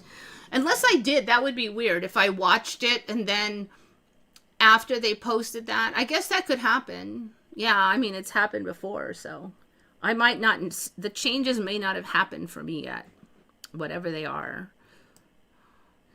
That is always freaky, though. Like, you swear it just changed yesterday, and then you go and look, and there's Mandela posts from 5 years ago, and you're like, it just changed yesterday. Nah.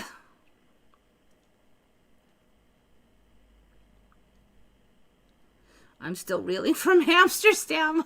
I wonder how many other, like, how many cities are built on, which cities, let's see, are like, let's just see which ones are like Venice. I'm going to ask that and see what comes up. Canal cities in Europe. Those with extensive canal networks, known as Venice of the North, or those that share Venetian architectural heritage. Canal cities. That's what we're looking for. So, Amsterdam, famous for canal rings. Bruges, Belgium. Canals weaving through the old town. Stockholm, Sweden. 14 islands connected by bridges. Really? Calm waters. St. Petersburg, Russia is full of canals. Are you crazy? Wide rivers and grand palaces lining the embankments. Hamburg, Germany, port city with countless canals, one of the largest bridge networks. Oh, okay. It didn't mention Venice, California, though, did it? Venetian heritage. No, I don't want. I just don't want to know canals, canal cities. Nearby Italian. All right, canal cities. Let me just do Google this time. You know what's creepy is I kind of thought, I'm like, I wonder if they're going to be called canal cities, and they were. I feel like I'm learning the new stuff too easy. It kind of bugs me sometimes. Canal cities in the world.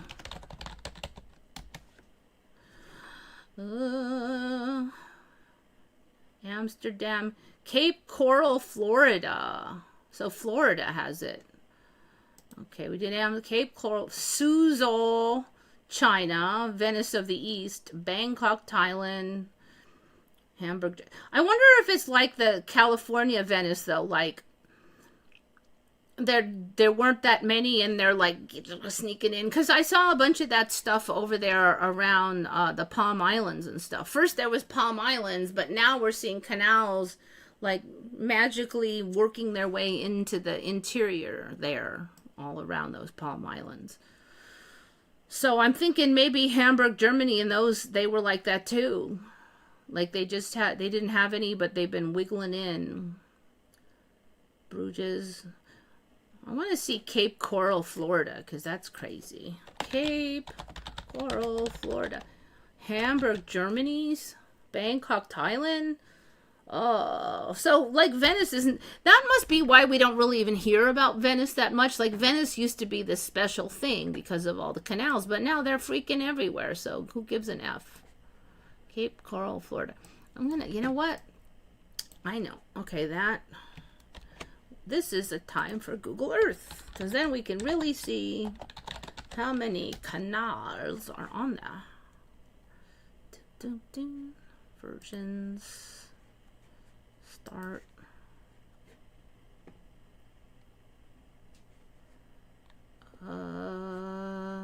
Start. No.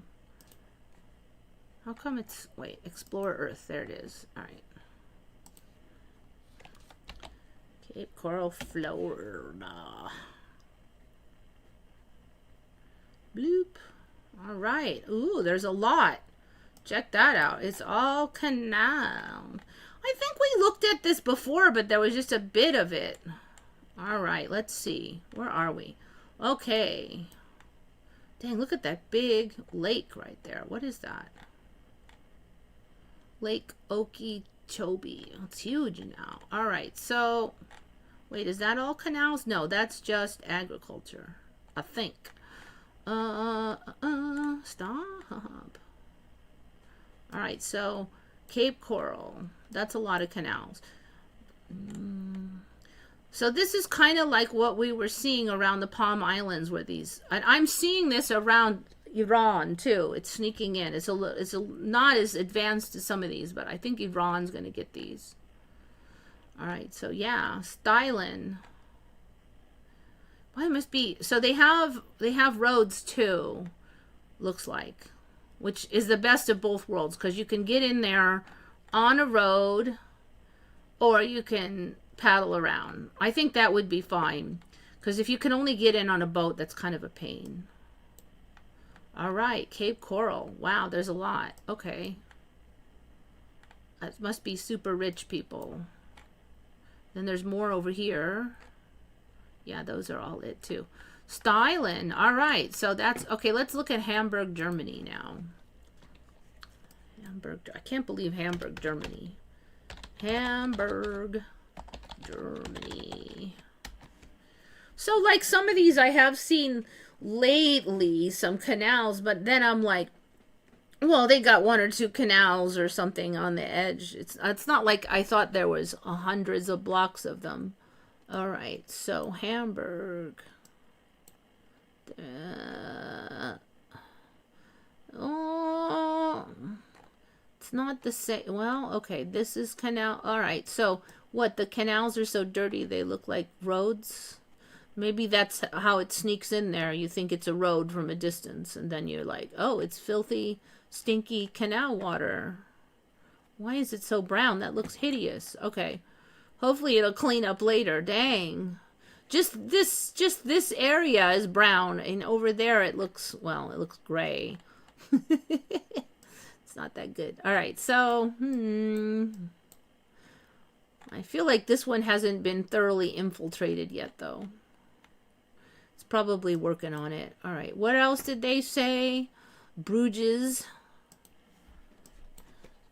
Belgium. Hamburg has got some ways to go. And maybe I missed the spot with all the canals. I don't know. Okay, Bruges is nearby. So, there's one big fat canal.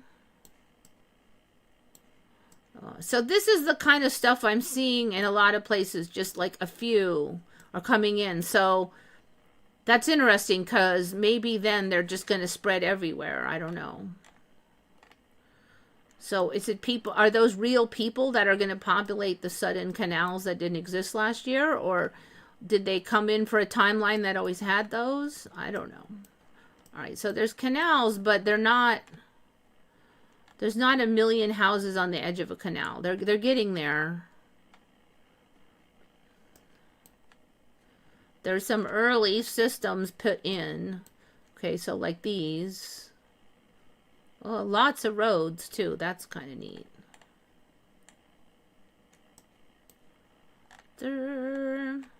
So, like, these are all normal houses. So, what, if you want a canoe or something, you got to drag it down to here, and is there, like, a boat launch or something? All right, so it seems like Cape Coral's been busy, but some of these others are still getting infiltrated.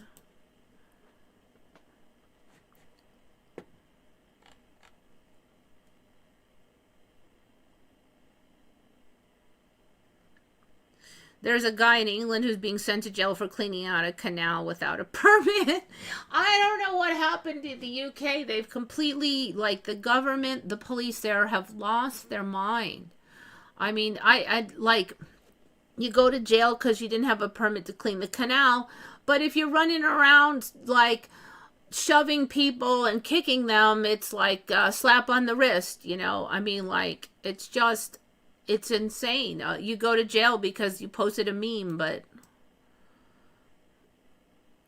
it's just like they don't want to go after the real criminals because them's is scary. So they'll go after you people that have money who can get big fat fines. They should sentence him to clean out the canal. You know, if the judge was not down for the bullcrap, he might say, okay, I sentence you to 200 hours of community service cleaning the canal. That would be absolutely brilliant. I would love that. I would love that. Let's see. Guy in England.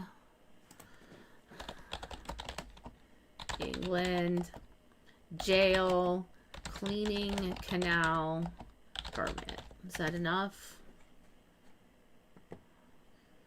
Lawyer. He's a lawyer. Environmental face up to 2 years. I'd be shocked if he got a whole 2 years, but still, you never know anymore. Without the required official permit. And they probably tried to get this cleaned for 10 years and nobody was cleaning it. So finally he's like, fine, I'll clean it. And they're like, oh no, you can't do that. Spent 10 days. So he spent 10 days. He's not doing this for a million years. 10 days removing 200 bags of waste, silt, and invasive species, which restored local wildlife such as fish and herons. The Environmental Agency initiated a criminal investigation citing breaches of environmental permitting regulations, alleging that dredging posed a potential flood risk. Oh, God. Let's see. Powsland argued that agency is targeting easy volunteers while ignoring major polluters like Thames Water, which he claims routinely discharges sewage into the river. Yeah, I mean, that's exactly the thing. The government has lost their mind, and I think we're just going to have to pull away the power from the government because they can't be trusted anymore. It's like ridiculous. No formal charges have been filed, and it's under investigation. Well, we'll see. I don't know. Works must be permitted to prevent unintended environmental or flood damage. Okay, but usually when you look into these stories, they did try to get the necessary work done using the normal channels, and a lot of times it doesn't come through. All right, so he's facing 2 years in prison, but it doesn't look like he's been to prison, so we'll see how that works. Or is it? Yeah, it is a dude. Okay. There he is, cleaning up the yuck. Yeah. I don't know. It just seems like par for the course. Not just UK, like some of the other European countries have gone insane too. And like, I can't ship to them anymore because they've literally made it impossible for small and medium businesses to turn a profit shipping there. There's so many hurdles that I have to jump through in order to get permission to ship one $10 item to the UK, or not the UK, but to like the EU countries. There's so many hurdles that it would cost me, hundreds of hours of bullcrap and permits and every single country has their own hurdles now. And the EU wanted them to put in the hurdles, but they didn't make the hurdles the same in every country. So it's not just one batch of laws I have to follow for the whole EU. It's every single country did their own version. They have their own administration.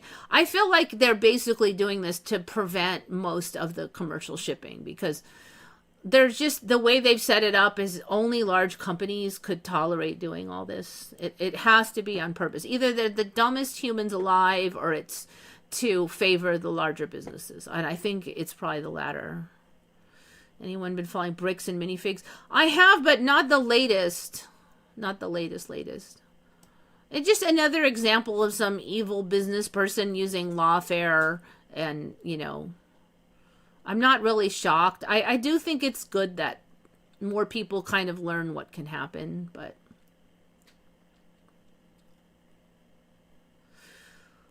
it's like a circuit board. Yeah, I don't know.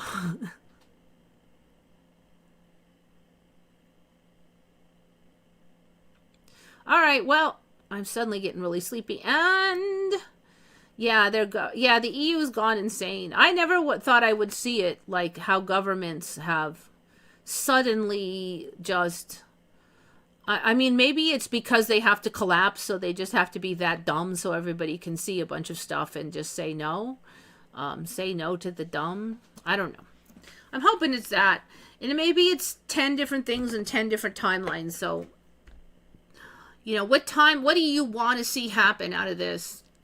Is that people wise up and they become more independently responsible, and like they see through the baloney of the government grift, and like that's what I like to get out of it, so let's hope that, there's probably a timeline where that happens. I think there is a timeline where that happens. So gun for something like that, whatever you in your mind can imagine, pick that timeline. Attract it. It is possible. I want to travel and have clean food and water. Yeah, that's tricky. I mean, I technically have fairly clean food and water. I mean, there's water. I can buy bottled water. I can buy a filter. I can shop carefully. So clean food. So it's travel. And I assume you don't mean like walking down the block. So that would be the thing. Travel. All right. Well, so that's kind of fits in with the think good thoughts. Think about what you want to see. Give attention to that stuff. All that. All right, it's time for me to go to bed. So thank you, everybody, for coming. Think good thoughts, everybody. This is Eva signing off for Once Upon a Timeline.